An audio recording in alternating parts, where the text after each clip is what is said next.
poser un regard sur les apprentissages réalisés par ces apprenants au fil des jours, cela fait partie du quotidien d'un enseignant de francisation. L'évaluation de sanctions, quant à elle, arrive chronologiquement à la fin des cours, nous le savons tous très bien. Toutefois, un enseignant qui a bien en tête les attentes de fin de cours au début d'une session d'enseignement pourra fort probablement planifier ses cours de façon plus adéquate et plus efficace.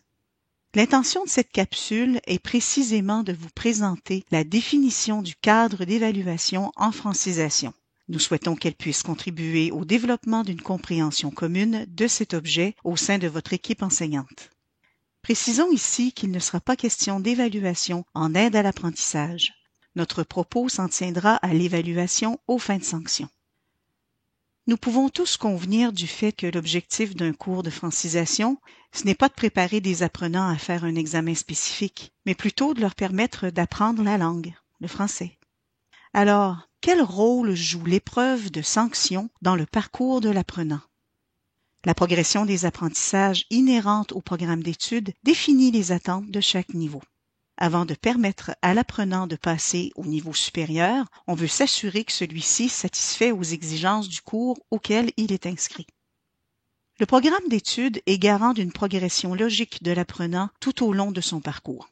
Il importe donc de s'assurer de faire correspondre l'enseignement et l'évaluation à ce qui est prévu. En d'autres mots, avant de pouvoir certifier les acquis, il importe de bien comprendre le programme d'études. Puisque celui-ci est de première considération au regard de l'évaluation, jetons-y donc un coup d'œil. Le programme d'études francisation s'inscrit dans une approche par compétences. Il est organisé en 8 cours, chacun d'eux correspondant à un niveau de l'échelle québécoise des niveaux de compétences en français des personnes immigrantes adultes. Tous les cours sont organisés selon la même structure et comportent les 2 mêmes éléments prescrits, donc à enseigner et à évaluer. Les intentions de communication sont l'élément central d'un cours. Chaque intention se retrouve contextualisée dans une situation, s'inscrivant elle-même dans un domaine général de formation. Chaque intention est également associée à une compétence langagière ou à 2 à la fois. Il y a un deuxième élément prescrit, les savoirs linguistiques. Ceux-ci sont organisés en 4 catégories: grammaire du texte, grammaire de la phrase, éléments de phonétique et lexique. D'autres éléments non prescrits sont également à prendre en considération au moment de l'évaluation, notamment les repères culturels et les stratégies. Ces éléments auront leur part d'influence sur la capacité de l'apprenant à témoigner de ses compétences au cours de l'épreuve, mais ne devront pas être évalués. La session a lieu, se termine, et puis arrive l'épreuve. L'épreuve est composée de 4 parties. La compréhension orale, l'interaction orale, pour laquelle 2 compétences seront évaluées, la compréhension orale et la production orale, la compréhension écrite et la production écrite. Nous pouvons constater que chacune des compétences n'est évaluée qu'une seule fois, à l'exception de la compétence de compréhension orale qui est évaluée à 2 moments. La qualité de la réalisation des épreuves repose sur la capacité de l'apprenant à mobiliser les savoirs du niveau dans le cadre d'une intention de communication. Le critère d'évaluation pour les parties d'épreuve de production orale ou de production écrite varie en fonction du niveau. Ce critère décrit la production attendue. Plus on avance dans les niveaux, plus on voit le critère d'évaluation gagner en complexité. Par exemple, au niveau 3, pour la compétence de production écrite, le critère est le suivant: communication écrite appropriée d'un court message comportant des phrases simples se rapportant à des besoins courants ou à des thèmes familiers. Le terme « approprié » signifie que la production de l'apprenant est en adéquation avec l'intention de communication. Il y a ensuite des sous-critères, lesquels correspondent aux catégories de savoir du niveau.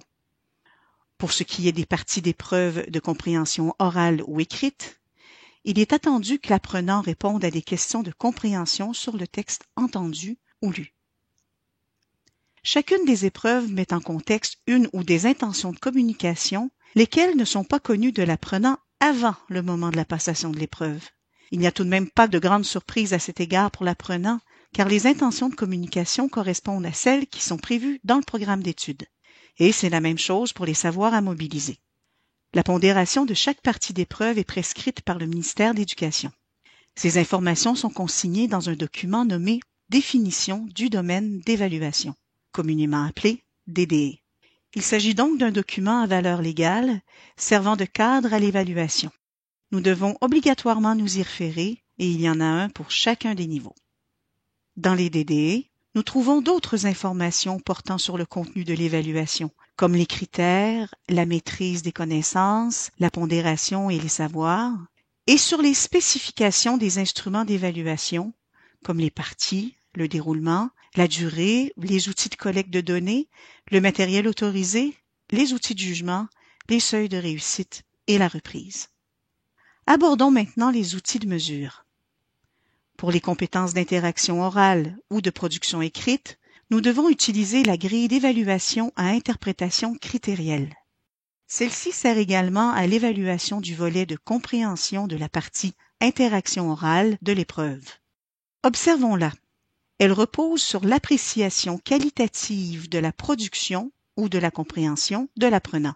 Le critère est énoncé à gauche. Par communication appropriée, nous devons comprendre que la communication correspond à l'intention de communication de la tâche donnée à l'apprenant. Si tel n'est pas le cas, l'apprenant se verra tout de suite attribuer la note 0.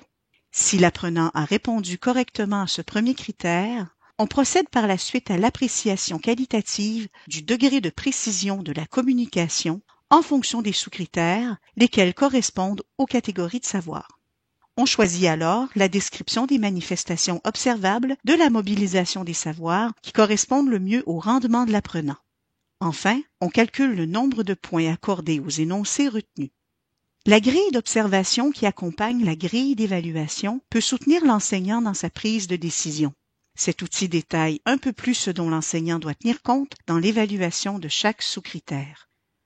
Pour ce qui est des parties de l'épreuve traitant de la compréhension orale ou écrite, l'apprenant doit répondre à des questions. Il s'agit donc de compter les points attribués aux bonnes réponses obtenues. Les résultats de l'apprenant doivent être reportés dans la fiche de consignation des résultats. Observez l'exemple suivant. Nous voyons que la pondération des parties d'épreuve varie. Nous observons aussi que les résultats obtenus doivent être assortis d'une mention « succès » ou « échec ». Pour réussir un cours, donc un niveau, l'apprenant doit répondre à 2 critères. Il doit avoir obtenu un résultat de 50% ou plus à chacune des parties de l'épreuve et le résultat global pondéré doit être de 60% ou plus. L'apprenant se verra donc attribuer la mention « succès » ou « échec », mention qui fait état de sanction. Une épreuve comporte plusieurs documents. Les cahiers de l'adulte, soit un pour chaque partie de l'épreuve, le document consigne d'administration, lequel contient l'essentiel des modalités de passation de l'épreuve, et le guide de correction et d'évaluation, dans lequel nous trouvons les grilles d'évaluation, les clés de correction et le tableau de compilation des résultats. Afin de mener à bien l'exercice d'évaluation de sanction, n'oublions pas que l'apprenant doit produire un texte oral ou un texte écrit à la hauteur de son niveau. Par conséquent, une production qui correspond à un niveau inférieur, c'est-à-dire dans laquelle les savoirs mobilisés sont d'un niveau inférieur, bien que cette production soit d'une bonne qualité, ne permet pas d'évaluer l'atteinte des objectifs du cours. Au même titre, on ne peut pas pénaliser un apprenant pour un emploi fautif d'apprentissage de niveau plus avancé. Rappelons-nous qu'il est de notre devoir d'évaluer les apprenants en fonction des attentes de fin de niveau et qu'il faut éviter de les comparer entre eux. Il est primordial que l'appréciation de l'enseignant repose sur des critères formels d'évaluation, comme par exemple le recours au savoir du niveau, plutôt que sur des critères personnels, comme le sont les questions de style ou de jugement personnel de la prévalence de certains savoirs sur d'autres.